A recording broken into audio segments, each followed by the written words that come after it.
Tripti Dimri at a time Vicky কৌশল এবং অ্যামি উইর্ক এই দুজনের সাথেই খেলেছে এবং তার ফলে কিছুদিন পর তৃপ্তি দিমরি প্রেগনেন্ট হয়ে যায় এবং সেই বাচ্চার বাবাকে এই নিয়েই হচ্ছে মহাচব্যের সূচনা।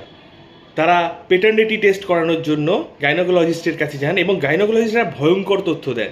গাইনোকোলজিস্ট বলেন অ্যাট এ টাইম দুটো এক্স ক্রোমোজোম ওই সাইকেলে মানে একই সময় ফার্টিলাইজ হয়েছে, তার ফলে এই বাচ্চার বাবা তোমরা দুজন, ভিকি কৌশল এবং অ্যামি উইর্ক।